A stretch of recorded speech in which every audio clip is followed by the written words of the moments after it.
paz do Senhor. Esse é mais um devocional do canal Devocional com Deus, onde buscamos na palavra do Senhor a força para nossa fé e o ensino para nossa vida. Hoje vamos meditar em Isaías capítulo 38, verso 19.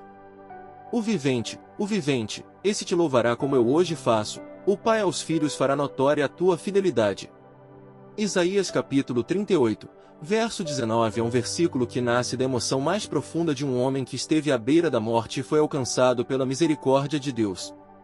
Aqui vemos o testemunho de Ezequias, um rei fiel, agradecendo ao Senhor pela cura que recebeu. Esse capítulo está inserido em um momento crítico da vida do rei Ezequias e do povo de Judá. Ezequias reinava em Jerusalém em um período em que o Império Assírio era uma ameaça constante. No capítulo anterior, Deus havia livrado Jerusalém milagrosamente do exército assírio, mostrando que ainda respondia às orações do seu povo. Mas, de repente, um novo desafio aparece, desta vez pessoal. Ezequias adoece gravemente, e o profeta Isaías lhe traz uma palavra dura da parte de Deus: põe em ordem a tua casa, porque morrerás e não viverás. Isaías 38:1. Era o fim, o ponto final decretado. Porém, Ezequias não se resigna. Ele vira o rosto para a parede e ora. Chora. Se derrama diante do Senhor. E, antes mesmo de Isaías sair do pátio, Deus o manda voltar com uma nova mensagem: ouvi a tua oração e vi as tuas lágrimas, eis que acrescentarei aos teus dias 15 anos. Este momento é um marco na história espiritual de Israel. Ezequias não só vive mais 15 anos, mas faz disso um testemunho, uma canção, um compromisso com a geração futura. Ele reconhece que os mortos não podem louvar a Deus na terra, mas os vivos sim. Por isso, ele diz: o vivente te louvará, o pai ensinará aos filhos a tua fidelidade.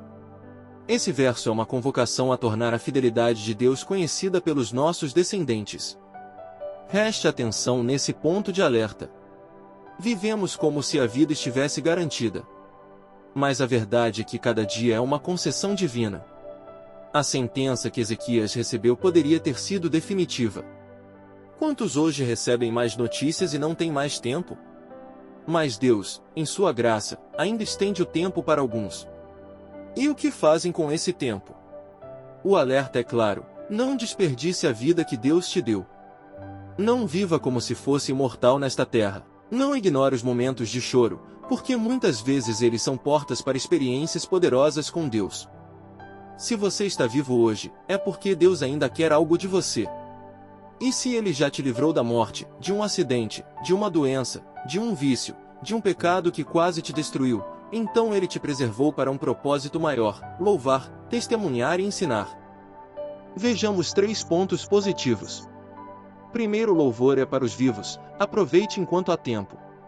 O próprio Ezequias reconhece: o louvor só pode ser entregue pelos que respiram. A vida que Deus nos dá não é só para sobreviver ou consumir. É para adorar com intensidade. Todo dia sem louvor é um dia desperdiçado. Se você ainda está vivo, ainda pode cantar. Ainda pode dobrar os joelhos. Ainda pode levantar as mãos. Ainda pode pregar. Ainda pode testemunhar. Enquanto há fôlego, há propósito. Segundo, os pais têm o dever de ensinar a fidelidade de Deus aos filhos. Ezequias deixa claro que é o pai quem deve tornar conhecida a fidelidade do Senhor aos filhos. Não é função exclusiva da igreja ou da escola bíblica. O lar é o altar mais importante. Testemunhar dentro de casa tem mais poder do que muitos cultos. É no dia a dia, no exemplo, no ensino intencional, que os filhos entenderão que o nosso Deus é fiel. Se uma geração se perde, muitas vezes é porque os pais se calaram. Não se cale. Faça do seu lar um lugar de memória da fidelidade divina. Terceiro, a misericórdia de Deus ainda responde orações sinceras. Ezequias virou o rosto para a parede. Ele orou como quem não tinha mais saída. E Deus viu, ouviu e respondeu. Isso nos ensina que não existe momento em que a oração sincera não tenha poder. Se você sente que está à beira do fim, de um casamento, de uma fé, de um sonho, ore. Deus pode mudar decretos. Ele ainda transforma a morte em vida, o choro em cântico e a sentença em testemunho. Ezequias recebeu 15 anos. Mas em Cristo, nós recebemos vida eterna. Enquanto Ezequias olhava para um templo, nós olhamos para a cruz. A cruz é a prova maior de que Deus quer nos dar não apenas tempo, mas sentido. Se você ainda respira, ainda há tempo de viver para a glória de Deus. Seja o vivente que louva. Seja o Pai que ensina. Seja a prova viva da fidelidade do Senhor. Escreva nos comentários, #o vivente te louvará. Hoje reconheço que a vida que tenho é para glorificar e ensinar a fidelidade do meu Deus. Deus abençoe, amamos vocês. Até o próximo devocional, com mais palavra viva para a sua alma.